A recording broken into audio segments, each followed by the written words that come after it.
O divórcio marca o fim de uma relação e o início de um novo caminho.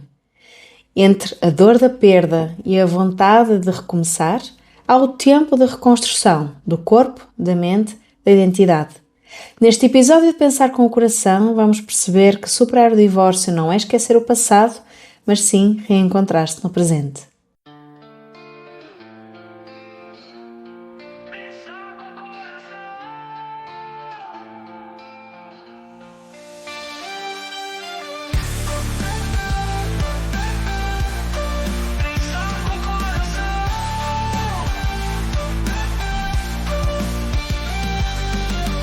Bem-vindo e bem-vinda ao podcast Pensar com o Coração.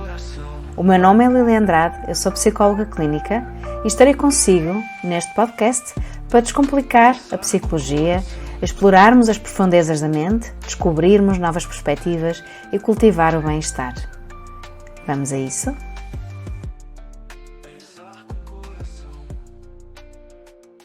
O fim de um casamento é muitas vezes vivido como uma ferida invisível. Há silêncio, há dor, há confusão, há também uma sensação de vazio. Como se de repente tudo aquilo que conhecêssemos deixasse de fazer sentido. São várias as pessoas que passam por processos de divórcio, mas nem todas conseguem passar por esta fase de uma forma saudável. O divórcio não é apenas o fim de uma relação. É também o início de uma nova fase de vida, uma fase que pode ser assustadora, mas também pode ser transformadora. O objetivo neste episódio não é romantizar o divórcio, como uma coisa maravilhosa, empoderadora, nada desse género, mas é podermos perceber o que é que acontece durante este processo e perceber de que forma é que nos podemos reconstruir, superando aqui este marco de vida. E, portanto, o objetivo é que consigamos olhar com mais compreensão, mais compaixão e, acima de tudo, esperança. Superar um divórcio não acontece de um dia para o outro. Há um processo que nós precisamos de respeitar, há tempos que nós precisamos de respeitar. Portanto, não é algo que se resolve com um papel assinado, nem com uma frase, segue em frente, agora é seguir em frente. Mais fácil dizer do que fazer, não é? O divórcio é uma travessia interior, um processo emocional intenso e que muitas vezes é vivido em paralelo com o processo da parentalidade, não é? Da alteração das dinâmicas familiares e do impacto que isso traz no próprio, nos filhos e tudo que acarreta. Portanto, em muitas das situações, o divórcio não é apenas o término da relação, é o término de muitas coisas. Se nós pensarmos no divórcio como uma perda, não é? Para muitas pessoas, pressupõe então aqui um luto relacional. Elizabeth Kubler-Ross, a mais conhecida, não é? No que diz respeito aos processos de luto, apresenta 5 fases, não é? do luto, 5 etapas pelas quais nós podemos passar. A negação, a raiva, a negociação, a depressão e a aceitação. Tal como num luto de uma perda efetiva, estas fases não são lineares. Portanto, nós podemos passar um momento por uma fase de negação, parece irreal este processo, como também podemos passar por uma fase de raiva, de zanga com outra pessoa, tristeza, uma negociação, se eu tivesse feito isto, se eu tivesse feito aquilo outro, poderíamos estar desta forma e no final, esta no fundo é uma etapa que quando começa a surgir e depois fica consolidado, temos aqui este processo arrumado dentro de nós, ou organizado. Gostaria de trazer aqui um dado importante que vem da neurociência. Para além deste processo de luto emocional, há aqui um dado importante que muitas vezes dificulta este processo. A neurociência demonstra que quando nós terminamos uma relação significativa, o nosso cérebro reage da mesma forma como se tivéssemos passado por um processo de uma dor física.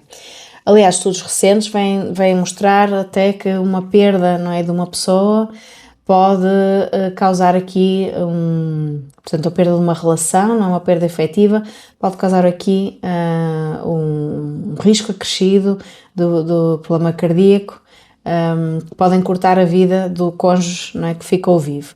Portanto, a neurociência também demonstra que na questão da separação, de um término de uma relação, o nosso cérebro reage à dor física. Ou seja, os investigadores da Universidade de Colômbia perceberam que as mesmas áreas cerebrais ficam ativadas, as mesmas áreas da dor física ficam ativadas quando há um término de uma relação significativa.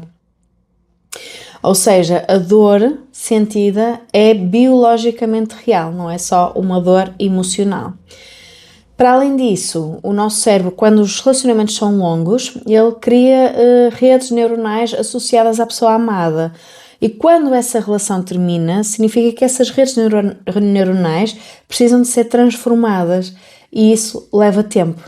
É como desaprender um caminho que nós percorremos todos os dias e, portanto, vamos acabar por fazê-lo várias vezes até aprendermos um novo caminho. Por isso, quando as pessoas sentem que estão a sofrer em demasia, às vezes até mais do que devia, na realidade não está, não é? Existe um processo emocional, existe um processo biológico que está a acontecer e que faz com que seja um processo mais demorado. E, ao mesmo tempo, a dor que a pessoa sente não deve ser vista como um sinal de fraqueza, deve ser vista como um processo no qual investiu, se entregou, acreditou e como nós investimos, o nosso cérebro, a nossa mente precisam de tempo para se reorganizar. Portanto, superar o divórcio não é esquecer o que aconteceu, é aprender a viver de novo com tudo o que se aprendeu, né? E a criar aqui um caminho diferente. Depois do final de uma relação surgem emoções que nem sempre nós queremos partilhar ou conseguimos partilhar, como a vergonha de um falhanço, aqui com aspas, a culpa, será que eu fiz tudo o que eu podia, o medo do futuro e a solidão. Mesmo estando a pessoa rodeada de pessoas, parece que não há um vazio que está ali no peito, uma solidão que persiste. A investigadora Brené Brown, uma das maiores especialistas aqui em vulnerabilidade, diz-nos que a vergonha prospera no silêncio. Quando nós escondemos aquilo que sentimos, quando tentamos ser fortes a toda a hora, a dor multiplica-se. E há algo mais, o divórcio pode ativar aqui o que nós chamamos uma ferida de vinculação. Memórias profundas de abandono, de rejeição ou de insegurança que vêm da infância podem renascer, não é? Podem vir novamente à flor da pele. E, portanto, o divórcio pode reabrir feridas antigas e tornar este processo ainda um bocadinho mais difícil e mais doloroso. Mas apesar destas emoções difíceis, elas fazem parte do processo e precisam de ser reconhecidas e precisam de ser vividas.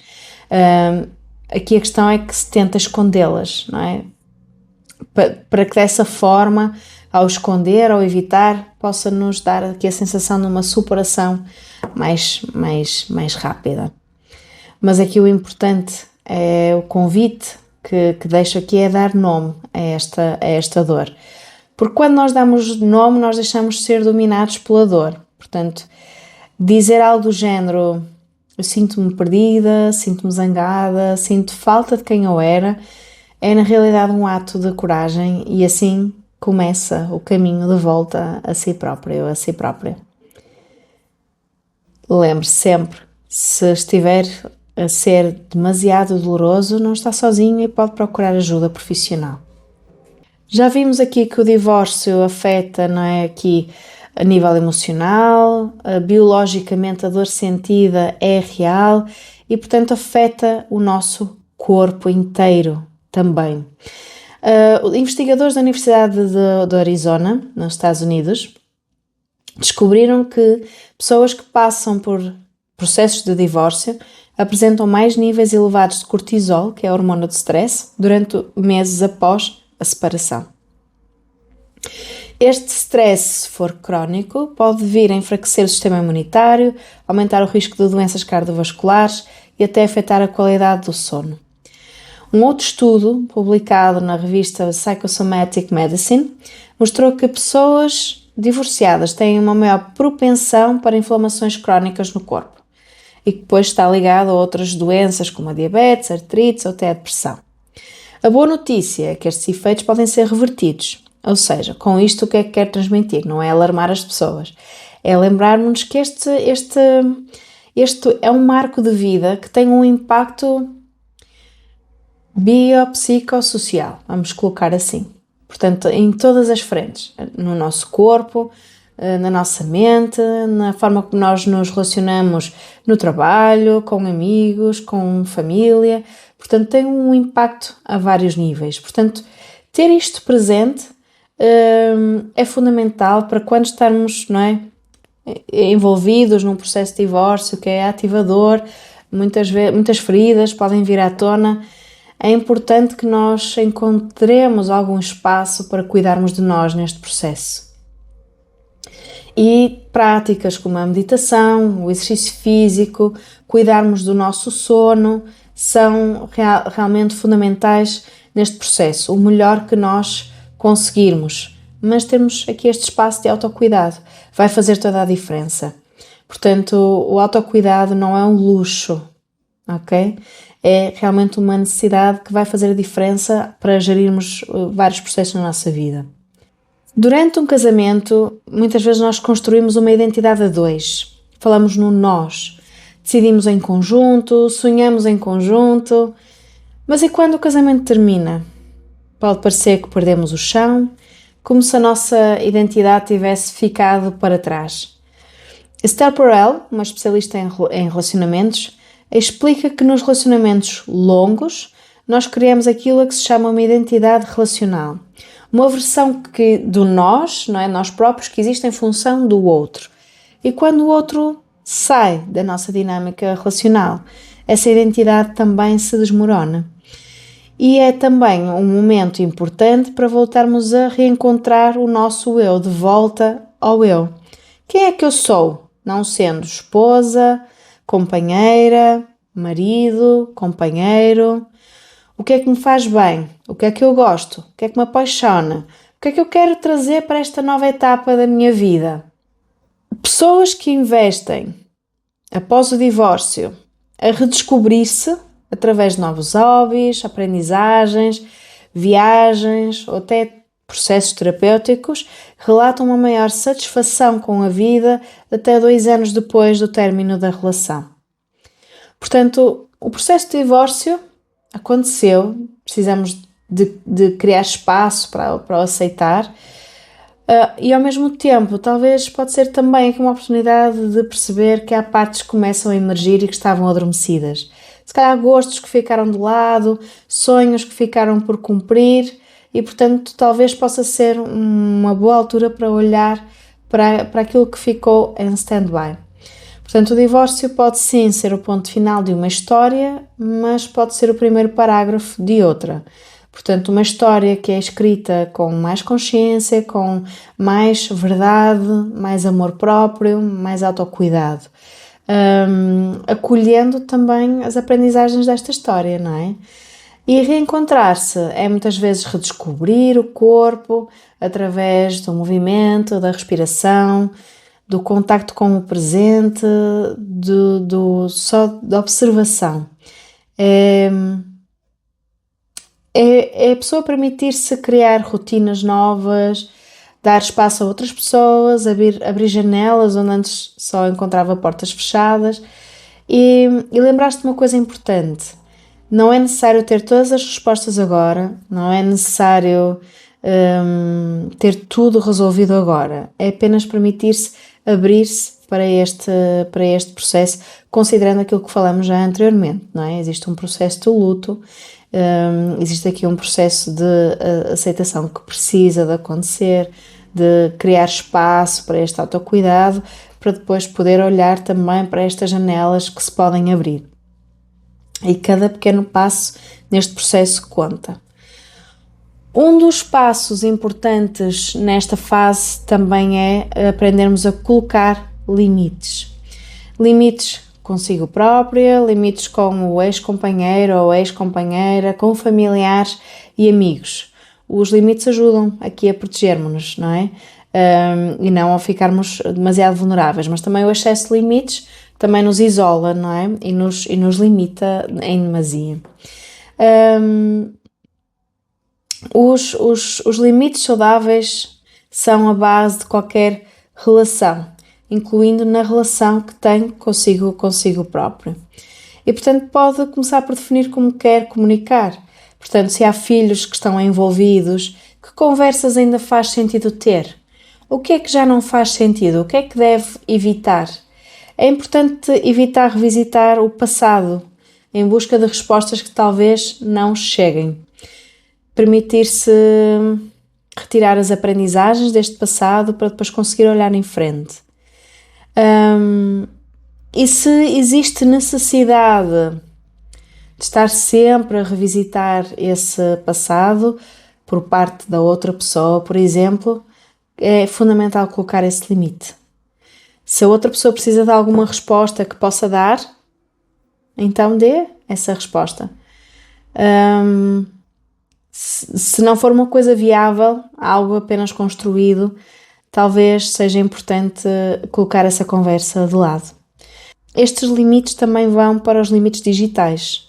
Portanto, deixar de seguir o companheiro nas redes sociais, pelo menos temporariamente, até as coisas se apaziguarem, não é?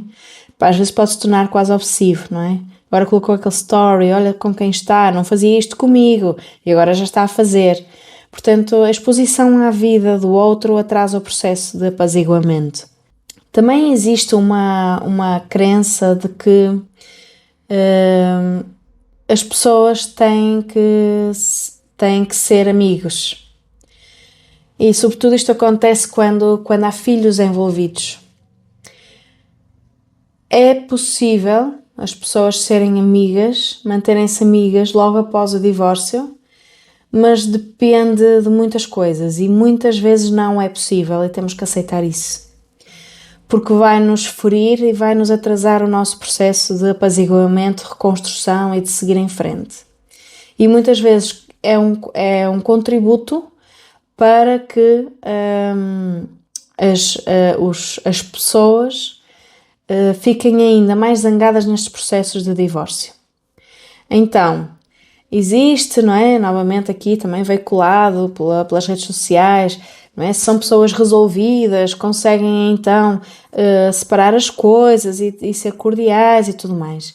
Conseguem, sim senhora, mas antes há um processo.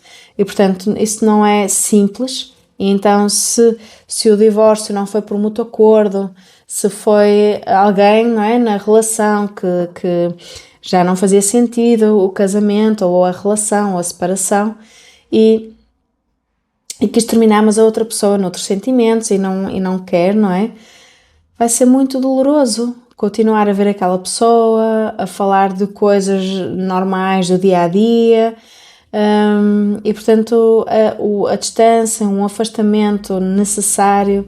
Claro que envolvendo filhos é mais difícil, mas aquilo que é necessário para que se possa de facto manter essa cordialidade, essa relação pacífica, que não tem que ser próxima, mas que pode ser tranquila. Mas o que eu queria dizer com isto, acima de tudo, é que existe uma fase em que é difícil manter essa proximidade e às vezes as pessoas ficam frustradíssimas porque é que a outra pessoa não consegue, porque é duro. E talvez estejamos a idealizar um bocadinho, a romantizar este conceito de que as pessoas resolvidas, não é? Quando há um divórcio conseguem separar bem as águas e ficarem amigos e de uma forma tranquila. E digo, sim, é possível ficarem amigos, mas nem sempre. E nem sempre logo a seguir. Então é preciso ajustar aqui um bocadinho as expectativas e ser empático. Por fim, quero deixar-lhe aqui um pequeno exercício, se está a passar por este momento da sua vida, para uma reorganização emocional. Pegue numa folha de papel e divida-a em 2 colunas. Na primeira coluna escreva o que é que ficou para trás. E escreva aí, nessa coluna, tudo aquilo que não lhe pertence. Crenças, papéis, hábitos, formas de se ver. Escreva tudo, sem julgamento. Depois, na segunda coluna, escreva o que é que quero levar comigo. Valores, aprendizagens, desejos, partes suas que quer manter presentes e vivas. O que é que fez crescer? O que é que quer honrar? O que aprendeu? Coloque também. Depois olhe para aquilo que escreveu. Respire fundo e escolha uma palavra que simbolize o seu recomeço. Pode ser renascimento, pode ser liberdade, coragem, paz, força, aquilo que fizer sentido para si. Essa palavra será a sua bússola, o seu farol. Lembre-se dela nos dias que duvidar de si, naqueles dias mais difíceis. Escreva num papel, coloque-a num sítio visível, num ambiente de trabalho, no telemóvel, no espelho, no frigorífico, no carro, para se poder lembrar desta palavra bússola para inspirar e para manter o foco naquilo que precisa neste momento. Portanto, será aqui um lembrete deste recomeço. O divórcio é então um processo de travessia onde há dor, há despedida, há vazio, mas também há espaço para nascer algo novo. Portanto, o cérebro adapta-se, o luto precisa de acontecer até um processo de aceitação e a vida também nos diz que depois da tempestade vem a bonança. Portanto, este processo de se reencontrar vai acontecer. E quando isso acontecer, vai perceber que este amor próprio é fundamental para a sua vida e que precisará de continuar a nutrir a cada dia que passa. Portanto, espero que tenha feito sentido. Partilhe comigo as tuas reflexões aqui nos comentários.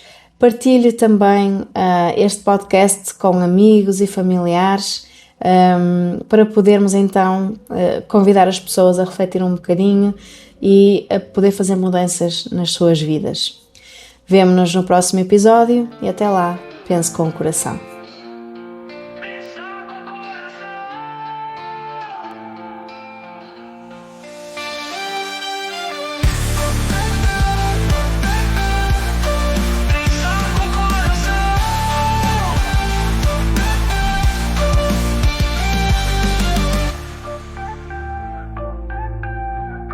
Pensar com o coração.